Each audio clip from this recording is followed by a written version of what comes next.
Estamos con Edward Piñón, periodista de Uruguay. Bueno, preguntarle antes que nada, ¿cómo está viviendo este tema de coronavirus allí en Uruguay? Me parece que como en todo el mundo, ¿no? Complicados, tratando de tomar las mayores precauciones posibles, siguiendo las indicaciones que dan las autoridades de salud pública, usando tapaboca cuando salimos a la calle, guantes incluso cuando también nos dirigimos a cualquier lugar, y recurriendo al alcohol gel, sacándome los zapatos cuando regreso a casa, después de haber hecho algún mandado o algún trámite, y naturalmente con la expectativa de ver si el gobierno nuestro consigue, con el apoyo de la ciudadanía, mantener esta curva, ¿no? Que no se ha elevado, por suerte, en Uruguay, a pesar de que tenemos 20 fallecidos, por lo menos a nivel mundial y del continente, Uruguay ha sido uno de los mejores países en el hecho de mantener allí, ¿no? La situación bastante controlada. Y así estamos, trabajando desde nuestro hogar para el diario El País, trabajando también de nuestro hogar para la radio 1010 AM, y bueno, en esta nueva normalidad donde festejamos cumpleaños por Zoom, donde no damos abrazos ni besos y ni siquiera chocamos las manos. Tratando de acostumbrarse. No es Bueno, fácil. hablando de Zoom, no sé si está tocando algo el cable, que por ahí hay una pequeña, o el teclado, cuando está tocando, que se escucha con un pequeño ruido, pero se escucha bastante bien. Quería preguntarle, porque vi un Twitter suyo, le tocó alejarse de Canal 4 de Montevideo. ¿Qué significó eso para usted? Y bueno, un golpe, ¿no? Es un golpe. A nadie le gusta perder un trabajo, ni en los medios de comunicación, ni en ninguna otra tarea. Y más cuando lo estás desarrollando con tanta pasión como la desarrollaba yo, o cualquiera que abraza esta profesión, supongo que lo hará de la misma forma. Además, cuando costó mucho en este proceso periodístico que empecé en 1983, llegar a un medio de comunicación tan importante como la televisión. Pero bueno, el dolor está, y seguramente, de la misma manera que se cierra una puerta, en el horizonte tengo la ilusión y la esperanza de que se abran otras. Hay que tener siempre el pensamiento positivo, mirar que las cosas pasan por algo y bueno, y aceptarlas, nada más que eso.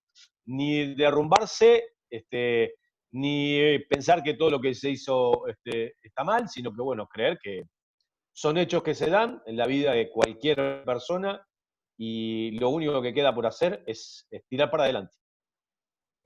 ¿Usted piensa que también en cuanto a periodistas deportivos hay como, usted significó en su momento un recambio en Uruguay? Sí, hay recambios. Es la edad biológica y se va cumpliendo. Y naturalmente que hay gente joven que llega con fuerza, y que además tiene, no solo que llega con fuerza, sino que tiene una enorme capacidad como para desarrollar sus virtudes periodísticas, su capacidad de análisis, su capacidad de investigación en todos los medios. A lo mejor eso también influye, pero bueno.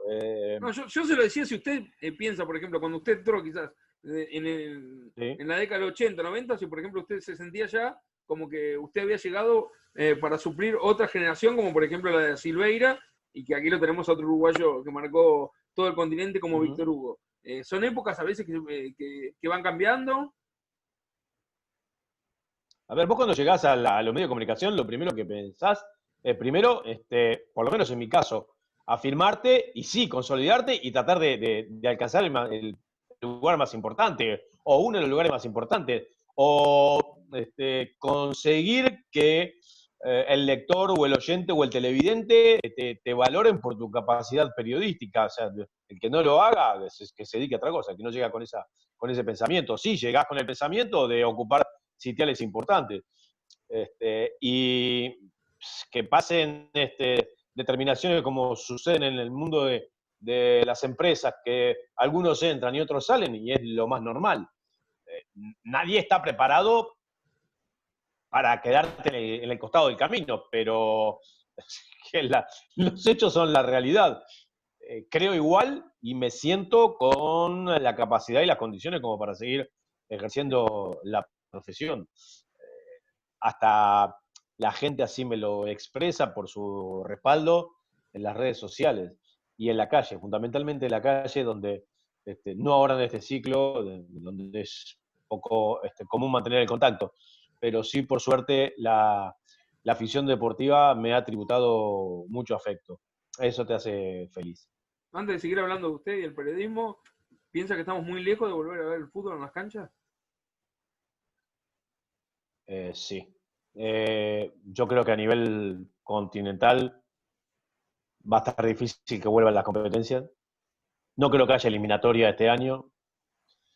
Soy bastante pesimista en que haya Copa Libertadores y Sudamericana, producto de lo que se vive en todo el continente. Lo que está pasando en Ecuador, lo que pasa en Chile, lo que pasa en Brasil. ¿De qué manera un país puede recibir un equipo brasileño? ¿Qué delegación se anima a ir a Brasil? O bueno, o a Ecuador. Salvo, en Argentina, por ejemplo, se podría ir a jugar al sur, donde no hay casos de COVID-19. En Uruguay y en Paraguay está bastante controlado, pero no así en el resto. O sea que si no están los 10 países en las mismas condiciones, con la posibilidad de que las delegaciones viajen, me parece muy difícil que vuelvan las competencias internacionales. Y en las ligas locales, bueno, dependerá de las acciones que tomen cada gobierno y de los protocolos de salud o de sanitario que se ejecuten. Quizás vuelva por septiembre, agosto, septiembre, vuelvan algunos campeonatos. A nivel continental me parece muy, muy complicado. Es más, yo no estoy de acuerdo con algunas decisiones que han tomado en algunos países de Europa apresurándose. Y hasta respaldo la tesitura de los futbolistas ingleses de tomarse un tiempo mayor para que realmente vuelva el fútbol en esa nación. O sea que no soy muy optimista de que haya rápidamente fútbol. Y volviendo a usted, ¿cómo se elabora en el diario? ¿Trabaja de su casa? Sí, sí, bueno, te lo dije en el comienzo. Yo hoy trabajamos de nuestra casa, prácticamente todo el equipo de Ovación, del diario El País. Eh, Acá hay que acostumbrarse, hay que aceptarlo. El teletrabajo no es fácil, por más que te pueda parecer en el principio así como que es más cómodo, en definitiva no lo es. No tenés las comodidades que te ofrece el escritorio de tu ámbito natural, ni siquiera el material como para trabajar. Por más que, bueno, hoy el mundo tecnológico a través del celular te permite hacer un montón de cosas y ese celular es el que te permite además las conexiones con la gente que sabe cuál es tu número, o sea que es más fácil en ese caso llevar adelante la investigación, pero no es lo mismo, no es la silla, no es el escritorio, no es la computadora, son cosas que, y además muchas veces las horas de trabajo se exceden a lo que realmente harías en tu empresa, y tampoco puedes decir que no, porque si hay alguien que te dice llamame dentro de una hora, llamame dentro de 2 horas, no es que se lo dejas para un compañero, lo terminás haciendo tú a la hora que te lo demande la persona a la cual estás convocando para conseguir un dato o hacer una entrevista. Entonces, yo creo que en algún momento se va hasta tener que regular eso, ¿no? Del teletrabajo y el tiempo que le dedica una persona a su función. Pero hoy es lo que hay y hay que cumplirlo. Eh, Quería preguntarle, porque acá en Argentina causó mucha polémica, incluso entre periodistas. En Teis Sport, por ejemplo, habían decidido no tener programación y la gente pedía sí o sí que los periodistas vuelvan al estudio y tuvieron que volver. Usted que trabajó en televisión, ¿cómo lo vea esto? Del lado del televidente y del lado también de periodistas. Yo volvería al estudio.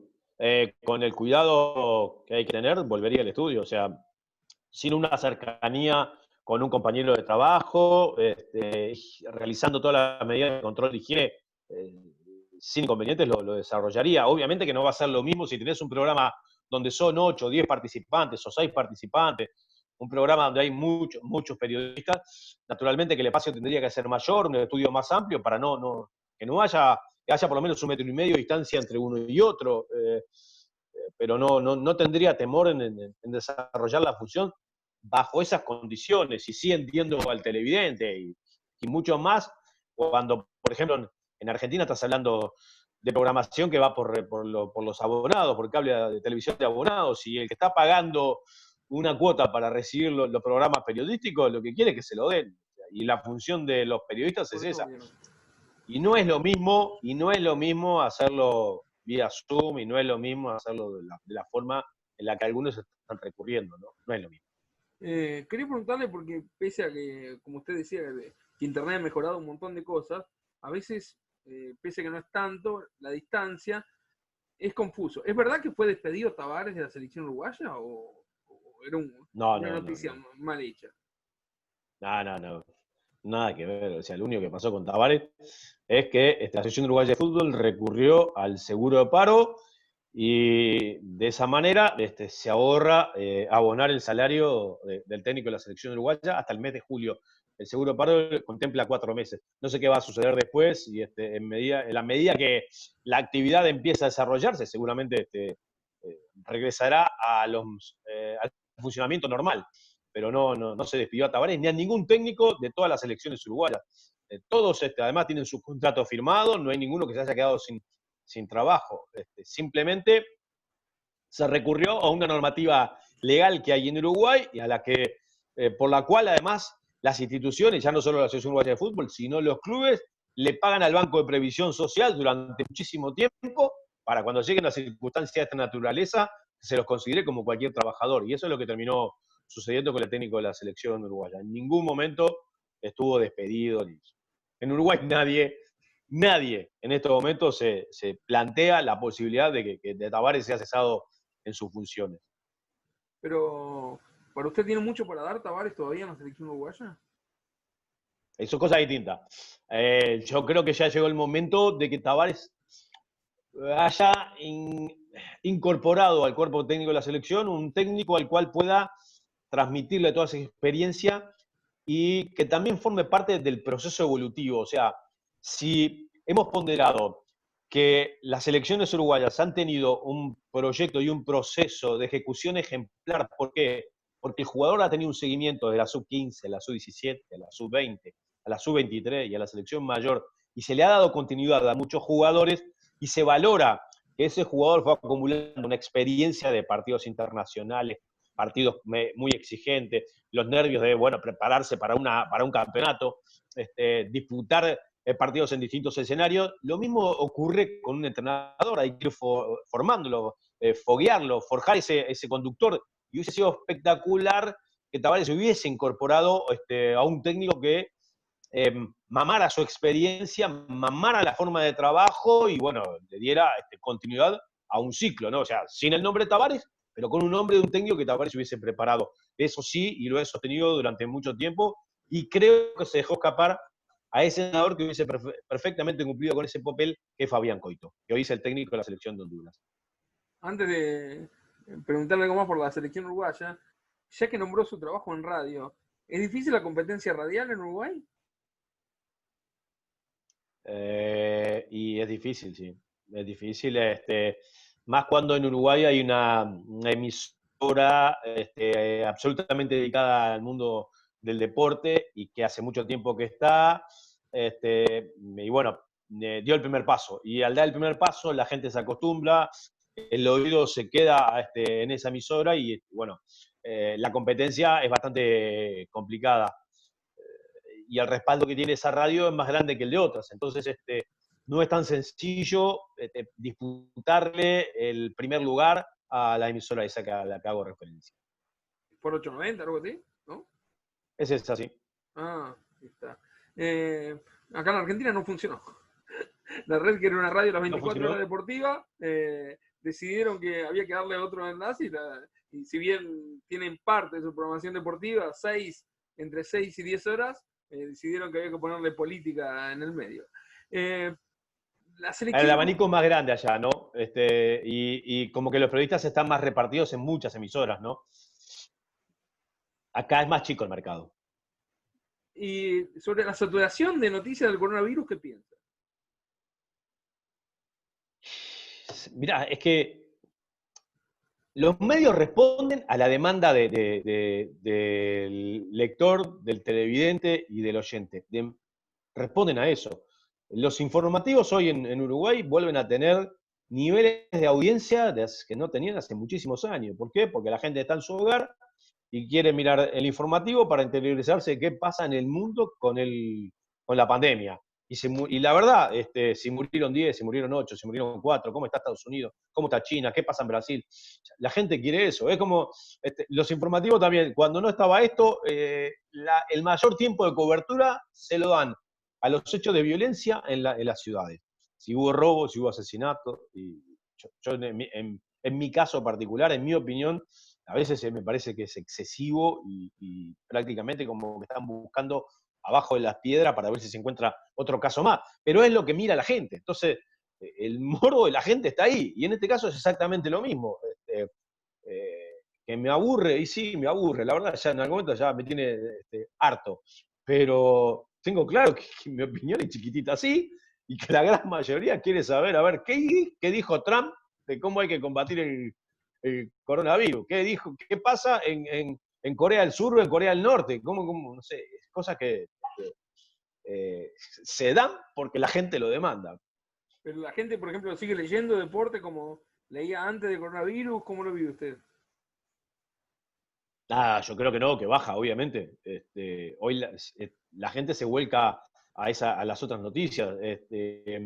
Fíjate que una vieja discusión que yo tenía con algunos compañeros cuando supe ser el editor de Ovación, que tenía con compañeros del diario, editores de otras secciones, y yo le decía que cualquier noticia deportiva de Uruguay, de Nacional y de Peñarol, se iba a poner siempre por encima del acontecimiento político que se les ocurriese.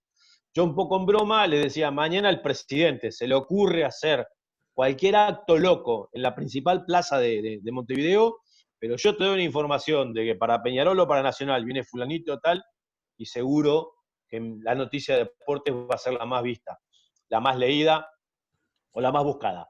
Y hoy no pasa, ¿no? Hoy la gente está pendiente de cómo, bueno, cuándo regresan las clases, qué va a decir el presidente de la República sobre la forma en la que se va a seguir dando hacia adelante con el regreso a la nueva normalidad, qué tipo de cosas hay que tener en cuenta para eso, si los precios están controlados, si no van a estar controlados, yo qué sé, cosas que tienen mucho que ver y tienen una interrelación con la pandemia.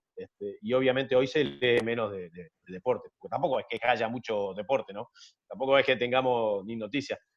Ni los equipos acá, ni los equipos se entrenan, ni hay lesionados, ni hay cambios, ni hay modificaciones, ni echan técnicos, ni hay disputas entre los jugadores de uno y otro equipo, entonces, ni a nivel internacional, salvo ahora que volvió la Bundesliga. Entonces es muy Sí. difícil que la gente se vuelque a buscar informaciones deportivas. Quería preguntarle como lector y como periodista también, no sé si el país de Uruguay así lo tiene, porque con esta crisis mundial que hay, y hay muchas agencias chicas, no sé si la gente se va a adaptar a esto que está desapareciendo en algunos lados el diario de papel y por internet se cobra. Aquí, por ejemplo, en Clarín, a la cuarta, quinta noticia, o La Nación, te cobra, tenés que pagar un abono, porque si no, no podés entrar a ver el desarrollo de noticias. ¿Cuál es su opinión al respecto? No, el mundo no se puede detener. Es imposible. Y mirá, te voy a dar más ejemplos que esto que acabas de mencionar. Vos hoy entrás a la Gaceta de los Sport y vas a ver que cada vez son más los artículos cerrados. Andá al equipo y al Le Parisien y te vas a encontrar exactamente con lo mismo. Salvo en España y porque sí, el nivel de venta del papel no bajó como en el resto del planeta por los diarios deportivos. En el resto, indefectiblemente, para leer las noticias deportivas a través de los portales digitales tenés que pagar. Y ya no solo en los diarios deportivos, ¿no? Sino en los diarios de cobertura de todas las áreas, ¿no? En cobertura nacional. Así que contra eso no se puede, hay que aceptarlo, que es el mundo que viene. No hay marcha atrás, en esto no hay marcha atrás. Y en Uruguay también ha mermado Sí, muchísimo el diario de papel. sí, sí, claro. Fíjate, hay un diario que es la competencia del país, que es el diario El Observador, que como consecuencia de la pandemia ya decidió que el diario de papel no sale más, salvo un día el fin de semana, el sábado. De más día no sale más papel, solo por el portal digital. Y no hay regreso. No es que cuando termine la pandemia vuelven con el papel. Para mí ya no, desapareció el papel del diario El Observador. Eh, no encuentro, o no visualizo, mejor dicho, que haya por lo menos un retroceso o un freno a la circulación, a la baja del papel. Por lo menos creo que cada vez más va a funcionar en los sistemas digitales, porque además las nuevas generaciones van hacia ahí, hacia ahí. Hoy, con el celular, con este aparatito, haces absolutamente de todo. Entonces, es como una mini computadora. La gente ya lee las noticias ni siquiera por la tablet o por la laptop, lo lee ya por el celular. No hay manera de frenar ese avance. Igualmente, a la gente no sé si por pagar o no pagar, pero prefiere todo lo gratuito, ¿no? Como que no se acostumbra a esto de tener que pagar por internet. Y se va a tener que acostumbrar, como te acostumbras a pagar un servicio de televisión a través de internet para ver las películas, las series. Sí. Y es que eso además tiene competencia ya a nivel mundial. O sea, si no te acostumbras, marchaste, fuiste. Por el streaming hoy ves el fútbol que vos quieras, o sea, cada vez más. Y las emisiones, los números de audiencia de la difusión de los eventos deportivos a través de los portales digitales, o sea, o de Facebook o del streaming, es cada vez mayor. O sea que no. Yo te cuento, por ejemplo, la AUF ha hecho a través de Instagram, la Asociación Uruguaya de Fútbol, a través de Instagram, viene haciendo entrevistas con jugadores de la selección. El nivel de vistas es cada vez más grande. O sea, la gente, después que se acostumbra y después que entiende que el producto lo tiene por ahí, o sea, si quiere seguir viendo, va a tener que hacerse o socio o pagar por el producto específico en el momento que venga la oferta. Un partido de fútbol, no sé, de la Bundesliga, ahora sí, porque ahora lo ofrecen hasta sin problema porque es el único campeonato del mundo. Pero vas a querer ver el clásico Real Madrid-Barcelona por streaming, lo vas a poder comprar. Y no vas a tener cable ni nada, pero lo vas a comprar y vas a tener el partido. Como pasa también con el boxeo, que en Estados Unidos se paga mucho más que aquí en Argentina. Sí, quería claro. preguntarle, volviendo al fútbol y esto que hablamos del coronavirus, ni siquiera sin público, ¿no? ¿Usted lo ve difícil? Sí, porque acá se discutía con cuánto sin público, con público, si sin público se podía hacer para agosto, septiembre, como un milagro. ¿Usted lo ve muy difícil, aunque sin público también? Pero cosa diferente. ¿La internacional o lo local, me preguntas? Lo local. Porque lo internacional ya no va solo por el público, sino por lo que yo te comenté al principio. Lo local, obvio, que va a ser sin público, porque nadie va a querer correr riesgos. Hay un país incluso que abrieron las puertas, un estadio, no me acuerdo del país ahora, un estadio con capacidad para 25, 30 mil personas, fueron 500, porque el temor de la gente también está. No solo que abrir las puertas, pero hay que ver si la gente va a ir, o sea, porque el miedo va a seguir existiendo por un periodo más grande.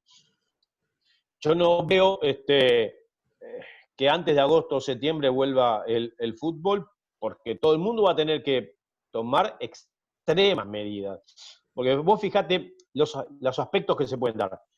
Vuelve la actividad deportiva, elegí el país que quieras, y se contagia un jugador de COVID-19 en un partido X.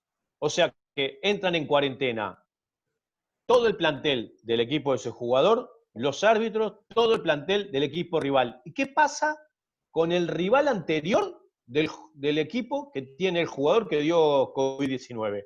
Cuarentena, 14 días para estos dos, más el equipo anterior que fue rival. ¿Cómo sigue el campeonato? O sea, medio raro, o sea, porque además de los 14 días de cuarentena, después vas a tener que darle otro tiempo más para recuperación física a todos esos jugadores. Es medio loco, yo creo que hasta el año termina siendo peor. Entonces, no sé realmente que antes de agosto o septiembre esto pueda suceder en estos países, cuando se supere o se deje de lado ya el invierno y se vea realmente hasta dónde llegó la pandemia en nuestras regiones. Por eso no soy tan optimista en visualizarlo el regreso tan rápido. Y además, y vayamos a un extremo, vuelve el fútbol de manera inmediata como quieren algunos, en algunos lugares. ¿Qué pasa si se muere un jugador por la infección del COVID? O no se muere un jugador, se muere un familiar de un jugador, o el familiar de un equipier, o el familiar de un entrenador. ¿Qué sucede? ¿Quién paga las consecuencias de eso? O sea, ¿qué norma jurídica también tiene que haber para, por lo menos en el caso de muchos países, para que no haya responsabilidad de los dirigentes? Porque regresa al fútbol y es verdad que en un juicio deberá comprobarse dónde se contagió esa persona que después termina perdiendo la vida, pero perfectamente va a estar en el baile de un juicio de alguien que va a estar reclamando por el daño que se recibió, el fallecimiento de una persona que entrenó en una determinada instalación o el familiar de una persona que entrenó en una determinada instalación. No es tan sencillo levantar la persiana y que vuelva la actividad deportiva. Hay muchas pautas, muchos caminos para llevarse adelante que tienen que acordarse. Los reglamentos de los torneos. Con esto que te decía al principio, ¿qué pasa si ocurre esto de un positivo en un equipo de fútbol? ¿Se termina el campeonato o se suspende de nuevo y se reanuda más adelante? ¿Hay descensos? No hay, ¿qué pasa con los que ascienden? ¿Lo dejan abajo? ¿Que no suben? O sea, muchas cosas que hay que ajustarse, ¿no? Entonces, ese proceso para mí es muy largo, como para que vuelva el campeonato antes de esta fecha que yo te estoy estableciendo. Bueno, no sé si pasa en Uruguay, pero acá también en la Argentina hay viajes largos de provincia en provincia y también está el tema del hotel y todo lo demás que puede llegar a ser un riesgo. Usted me dice que también es complicado, ¿no? Muchos jugadores pueden tener miedo de ir a un hotel, donde se bañan, Sí, ¿no? sí, obvio, los vestuarios. ¿Dónde se cambian? La camiseta, la ropa, ¿quién la lava? Yo qué sé, no sé. Vos fíjate lo que ha pasado en Alemania con el regreso. Estaba absolutamente prohibido que los jugadores festejaran abrazándose o besándose. Y hubo prácticamente violaciones a esta reglamentación en casi todos los partidos. Entonces, no, no, no es para tomárselo a la ligera y por el aspecto del daño económico, porque eso es verdad y es palpable, el daño económico que están sufriendo las instituciones deportivas por no tener la competencia. Y bueno, pero ¿qué está primero? ¿La salud de la persona o la economía? ¿Piensa que son más pasionales los uruguayos a la hora de relatar un partido de fútbol en Sudamérica? Los relatos uruguayos han sido muy buenos, ¿no? Es imposible no evocar a los grandes relatores. Bueno, vos nombraste uno hace poquito, Víctor Hugo Morales, ha generado con su narración, su estilo de narración, impuso un estilo, y antes fue Heber Pinto en Uruguay, perdón, y antes fue Solé, don Carlos Solé, y bueno, y esas narraciones, en gran medida erizaban la piel del escucha y terminaron siendo contagiosas, porque de hecho Víctor Hugo termina realizando una actividad profesional fantástica en la Argentina y ha generado, bueno, escuela, ¿no? Hay relatores que han seguido su estilo de narración. Y sí, en algún momento los uruguayos podríamos golpear un poco el pecho y decir, estamos mandando grandes narradores para el planeta fútbol sudamericano, ¿no? Sí, Pero acá. hay en Sudamérica, hay muy buenos, en Colombia hay muy buenos relatores, en Argentina hay muy buenos relatores, así que hoy no sé, pero en algún momento los uruguayos podíamos perfectamente decir, los mejores están acá. Sí, en nuestra provincia de Santa Fe llevó como 35 años en casi líder total Walter Hugo, que relató allí en Radio Sí, Oriental de claro, Uruguay. bueno, al estilo de Víctor Hugo, Walter Hugo. En Rosario estuvo Eduardo Vera, bueno, en Buenos Aires se Claro. tuvieron todos, ¿no? Yo creo que no faltó relator uruguayo que no haya tenido una prueba o un pasaje o un periodo por Argentina. Pero, antes de salir de este tema, ¿y hasta dónde está bueno el limitar? Porque en su momento se decía que José Gabriel Carabajal imitaba a Walter Hugo hasta que parece que encontró su identidad propia y ahora es súper reconocido en Argentina. Que a veces cuesta entender que tenés que imponer tu estilo, ¿no? A veces porque vos creces enamorándote de una narración y bueno, se te pega al oído y ese relato te identificás tanto que bueno, quizás hasta sin darte cuenta te vas metiendo en eso y vas copiándolo, ¿no? Y entonces es difícil salir de ahí. No creo que sea bueno que te quedes o que imites, pero no creo que a veces no es tan sencillo imponer tu propio estilo. El que lo logra se convierte en crack. El que lo logra se hace el diferente. Y bueno, ahí está, es como en el fútbol, o sea, o en la función de un entrenador. El que copia a otro entrenador y a lo mejor no impone una escuela, pero el que coloca su impronta y sí, y termina cruzando una barrera y trasciende, ¿no? Es exactamente lo mismo. ¿Usted extraña ir a En la el cancha? relato del fútbol. ¿Cómo? Si extraña ir a la cancha. Sí, claro, obvio. No solo eso, extraño ver el fútbol, ¿no? Pero el fútbol, bien. La Bundesliga, lo confieso, me puse a ver porque tal, la gana de ver fútbol, pero a los 5 minutos con el estadio vacío, no sé, no es fútbol. Yo qué sé, a lo mejor, ojo, yo me crié en Argentina, mi infancia la viví allí, en Mar del Plata, Ah, y a mí me gusta el fútbol con gente y con gente de los dos equipos, ¿no? Con gente de las dos hinchadas.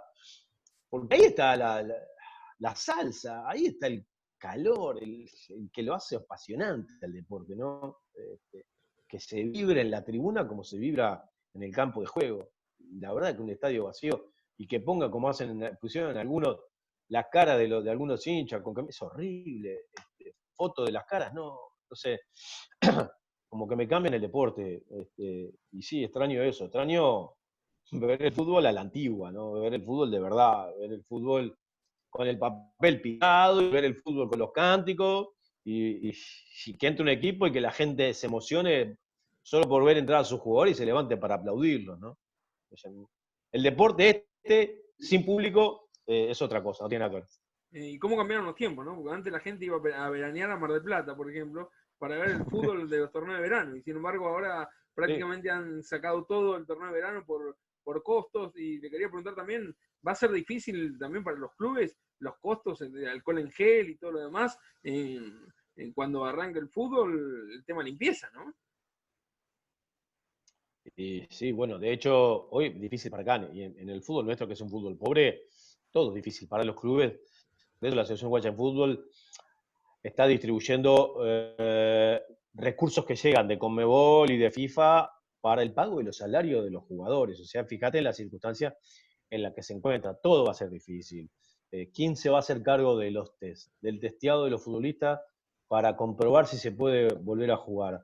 Hay un protocolo sanitario que se elaboró en Uruguay que eh, este miércoles supuestamente va a ser entregado a la Secretaría Nacional del Deporte para que después pase al Ministerio de Salud Pública y bueno, y lo avale o le haga alguna modificación. Y hay 4 etapas. Ahí lo perdí. Hola, hola. Dale. Sí, le decía entonces, el fútbol eh, va a tener estos temas por allí de los costos, pero se cree que se va a salir adelante igual, ¿no? Sí, bueno, yo te explicaba que el fútbol uruguayo es un fútbol muy pobre y hoy está difícil hasta determinar, supongo que en definitiva va a terminar siendo la Asociación Uruguaya de Fútbol, pero ¿quién se hace frente a los costos que se generan por los testeos a los jugadores? Hay un protocolo sanitario que está a punto de, bueno, de avalarse, lo tiene que hacer el Ministerio de Salud Pública, el deporte, fases para poner en marcha otra vez el campeonato uruguayo. Y cada una de esas fases necesita comenzar de acuerdo a la recomendación de los médicos, con un testeo a todos los futbolistas, a todos los planteles. Y eso genera un gasto del orden de los 460, 500 mil dólares. Claro, los clubes uruguayos no tienen esa plata y el gobierno no va a pagar eso. Es una actividad profesional, lo correcto del fútbol. tiene que salir de la Asociación Uruguaya, que además está entregando dinero a las instituciones para colaborar con el salario de los jugadores, o sea que no es tan fácil y no sé de dónde obtendrán los recursos que también hay a nivel económico como consecuencia de esto que se ha originado, porque además el fútbol no está moviendo ni las entradas, aunque en Uruguay, salvo casos muy importantes como son los de los grandes y otros equipos, el resto no tampoco saca mucho rédito de las recaudaciones, pero ni siquiera tenés ese ingreso.